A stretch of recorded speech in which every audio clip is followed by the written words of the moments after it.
আসসালামু আলাইকুম বন্ধুরা, আপনারা সবাই কেমন আছেন? আশা করি ভালো আছেন। আজকে আবার এক নতুন ভিডিও নিয়ে হাজির হলাম। অনেকে বলেছেন ভাই এই ইভেন্টটি কীভাবে জিতবো। আসলে এই ইভেন্টটি তেমন কঠিন না। আমি এই ইভেন্টটি শেষ করে ফেলেছি খেলে খেলে, এবং আমি যতটুকু বুঝেছি এটা আপনাকে খেলা থেকে বাদ দিবেন না। একটি জিতলে আপনি 3 পয়েন্ট পাবেন, এবং যদি একটি ম্যাচ ড্র হয় তাহলে সেটা থেকে 1 পয়েন্ট পাবেন। কিন্তু আপনি যদি লস্ট করেন ম্যাচ, তাহলে কিন্তু আপনাকে খেলা থেকে বাদ দিবে না। আপনি যতবারই লস্ট করেন ম্যাচ, কিন্তু আপনাকে বাদ দিবে না খেলা থেকে। এটাই আমি বুঝেছি, কারণ আমি অনেকবার এটার মধ্যে লস্ট করেছি ম্যাচ, এই জন্য আমাকে আর বার করে নাই। তো আপনাদেরকে আমি বলছি, এই ম্যাচ আপনি যদি ঠকেন, এই ইভেন্টের মধ্যে ম্যাচ ঠকেন, তাহলে আপনাকে কিন্তু খেলা থেকে বাদ দিবে না। আর আপনি একটা ম্যাচ জিতলে 3 পয়েন্ট দিবে, এবং একটি ম্যাচ ড্র হলে 1 পয়েন্ট দিবে।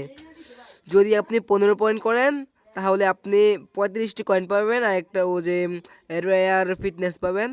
আর আপনি যদি 35 পয়েন্ট করেন, তাহলে একটা রেয়ার স্পিন পাবেন, এবং 180টি কয়েন পাবেন।